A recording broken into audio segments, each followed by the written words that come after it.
Welcome to Hope is Here. My name is Greg Horn, and joining us again today is Lindi Campbell. Some of you may remember as Lindi Long, Tates Creek High School. We were in the same class together, just, well, I guess 1 year apart. But Lindi, a Lexington resident, yesterday she shared about her journey with finding out she had lung cancer. It was a 1% chance that she would have it. Biopsies did not show it, even from the Mayo Clinic. Yet, once they got in to do surgery, they found that it was cancerous. And so if you miss this, I want to encourage you to go back and listen to the podcast from yesterday. You can find that at hopeishere.today.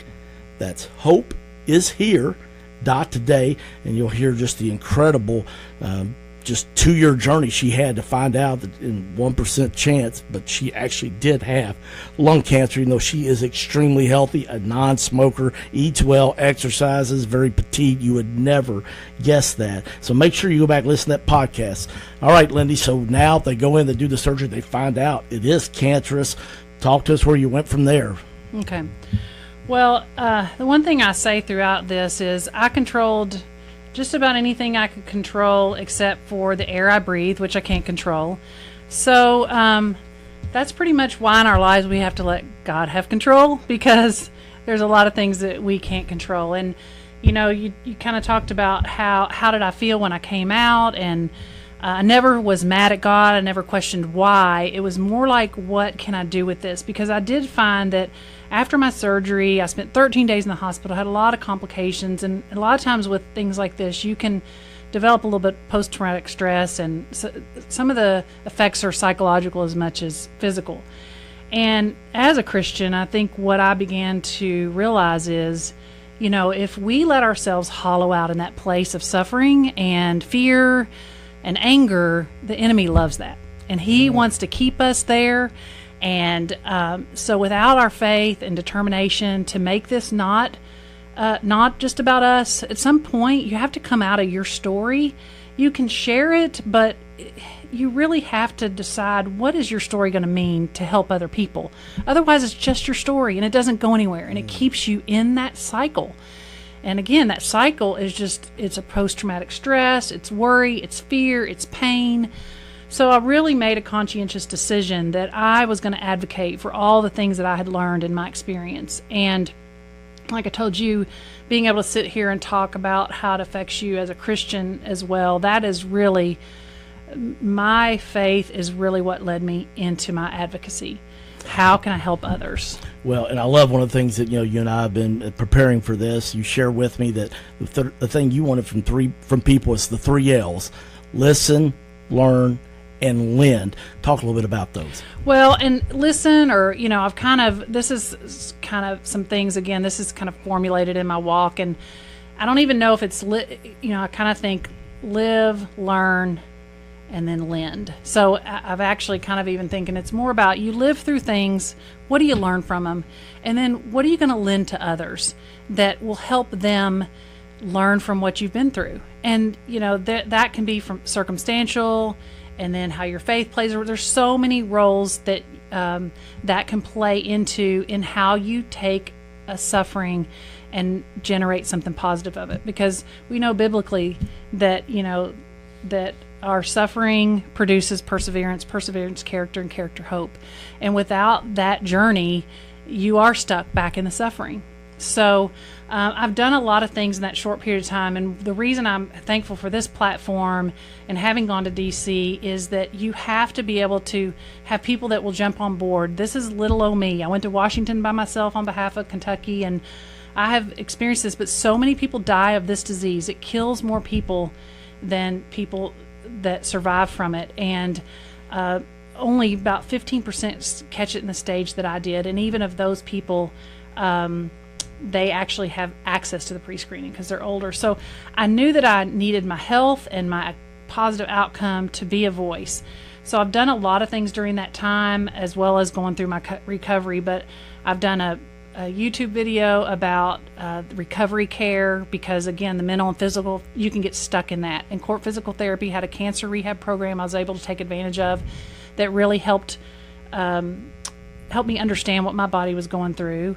I designed this T-shirt I brought to you today, and this brochure I put together, pamphlet I put together with all of my experiences, because I had so much to tell other people. So people are buying this shirt, but my goal was that they would not just... Sometimes you can collect money in a GoFundMe or a charity, but then the message stops being talked about. And I knew that because Kentucky leads the U.S. in lung cancer deaths, and they have the least amount of funding, this word has to get out. And the best way, just like, God expects us to do as Christians, is to speak to other people and get the message out. My faith kind of plays a role in that if people can take my experience but lend their voice to this cause to help other people, then we're helping Kentuckians learn more about this, and hopefully ultimately preventing more people from dying. Well, one of the things that it's just scary a lot of times, you like to say, hey, we're number one, but the stat that you just said that Kentucky's number one in, yes, that's something we don't want to be number one in. And I knew it wasn't good, but I didn't realize we were number one, you said? We're number one, and we also are one of the leading states for the level of radon, and radon's the second leading cause of deaths from cancer, and especially it's the leading cause in non-smokers. And so that's really why one of the things on the brochure you'll see on the front, it says, fight for Kentucky, fight for change, and fight for those who never had a fighting chance. This disease kills people so quickly. That's why we have so few people advocating than some of the other cancers, because the survival rate is so low. And so, that one of the other things I did was go to D.C. because there is an act before Congress right now that is the lung cancer research, the Women in Lung Cancer Research and Preventative Services Act, and that's going to help put more of an emphasis on this higher population. So all these things that I'm trying to do are really just trying to get this message out, first and foremost for Kentucky, because we do lead the U.S. I'm talking not just a little bit, but by a lot. A lot of that has to do with secondhand smoke, the radon levels, the number of smokers. But let me make this very clear. Right now, the number of smokers and non-smokers that are getting lung cancer is about on an even playing field. You have about 20% on both ends of the spectrum getting lung cancer. The people in the middle are the ones who have quit smoking, but a lot of times the damage is done. So there is this perception that that only the smokers are getting lung cancer. And that's what this trend and what this act is trying to begin to research and get more funding for. More and more non-smokers are getting lung cancer, and what's happening is it's hitting the family so quickly. Their loved ones are dying, and then they're left dumbfounded. They don't know what to do with this information. They don't think there's anybody else there like them.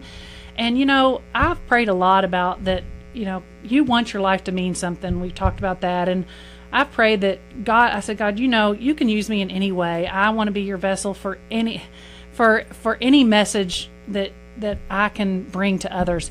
I didn't want it to be lung cancer, but be careful what you pray for. Exactly. But I really have felt God's power in all of this, and I just want to use it to the greater good. And if my message, if I can be the face of a non-smoking lung cancer person that will help spread awareness to this disease, then I'm willing to do that.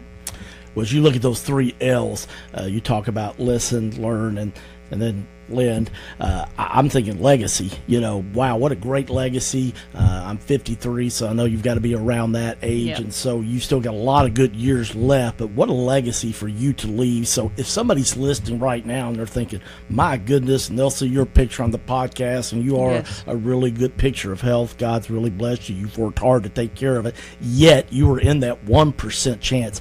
What do ladies need to do just to, be preventive in this situation? If they're listening, go, okay, Lindy's got my attention. What do they need to do, Lindy? Well, Greg, you have to have a really good primary care physician. You have to start with a good relationship, and you have to fight for your own care. I talked about second opinions. I asked the questions, but it starts. I can't tell you how many people my age do not have a good primary care physician, and you have to start there. My primary care physician, I give her credit for saving my life. She was intuitive enough to me and my health to know certain things weren't right, and even though that wasn't related to the lung cancer, her proactive willingness to do this chest x-ray for something else is what led to this diagnosis. So start with that. Women, get a good relationship. Women and men especially, y'all are stubborn about that. You have access to so many pre-screening services, and unfortunately, as non-smokers, we do not have access to pre-screening for lung cancer right now. But that is on the rise. We are looking to get this research to the forefront so that we can have access to that. But start there, ask questions, get second opinions, do your research. Not the Google research where but really look at the organizations that really put out good, solid research about symptoms and just be persistent. If you have a cough that's not going away, don't settle. If they just say, I'll give you another antibiotic, no. Can we move on and get a chest x-ray or CT scan? But you've got to be your own advocate for your own health. I did that throughout my entire journey. I am not a hypochondriac by far, but I am always looking at how can I be my best self? Mental, physical, spiritual. We have to be willing. We have one life on this earth to live, and the rest will lead us into eternity. But when you're here, do the best you can for yourself, for others, for your family, and really become your own advocate for your health. Well, I think one of the things is followers of Jesus, God left the Holy Spirit for us. And so if you don't have peace, you've kind of got that little feeling, which is followers of Jesus, we know is the Holy Spirit, but where you just don't have peace, even though they say, hey, I'm going to give you a second antibiotic or heaven forbid, a third one. I mean, when you just don't have peace about it, that's when you need to keep asking questions or get a second opinion. Is that a fair statement? And pray about it. I've even prayed about this now. I told you, everywhere I go, God, just lend me the right words. Just help me know where your message is in this. And it's the same with your health. Just pray about it. God, I'm not feeling good about this. Just help me know the right things to do. So, that's a beautiful thing. And you talked, we kind of, it was my fault we skipped over, but obviously you came out of the surgery. You talked about you went and did rehab. I mean, I didn't even realize, there is such a thing. And you talked about going to court. Talk a little bit about what that rehab was like. In the state of Kentucky, you do not have to have a physician's referral to get rehab. And once again, I just happened to know someone who was in marketing with court that said, I said, I'm having this little surgery, but it's not a big deal. And she said, well, we have this cancer rehab program. I'm like, what? And I said, well, I don't have cancer. Well, lo and behold, when I got out, I gave her a call and I said, I need that information. And that is so many cancer patients. I don't care what kind of, especially breast cancer, mastectomies, you are going through so many things physically. Scar tissue begins to build up here in your body immediately. And when you're in pain, you don't want to move. So if you can get yourself into one of these rehab programs, court right now is the only one that I'm aware of right now that does this cancer rehab, but don't wait for somebody. They gave me one piece of paper and said, I think you're in too good a shape for Cardinal Hill. That's all they told me. I had to do my own research and thankfully had this relationship with this friend that told me about it. I got myself in there right away, and 4 minutes on the treadmill, my oxygen level dropped to below 90%. And I said, this is why I need to be here. But people sit on the couch, they suffer in pain, they're alone, they're in fear, and these are experts that know how to get your strength, your physical strength back. So, wow. Well, can't believe we're out of time already, but the good news is Lindi is going to be back with us tomorrow. So I hope that you'll tell a friend, especially all our ladies. And we have a lot of ladies that listen, but men too. But she has started an organization called Breath of Hope Kentucky, Breath of Hope KY@gmail.com if you want to contact her. But stay with us. She's going to tell us a little more about what she went through and how she recovered, and then about the faith part of it. And so no matter where you're at in your journey in life right now, if you need some encouragement, make sure you tune in tomorrow as Lindi Campbell will continue her story on Hope is Here. CMI is your full-service human resources provider in Central Kentucky. For 15 years, CMI Human Resources has taken great pride in helping organizations and people work.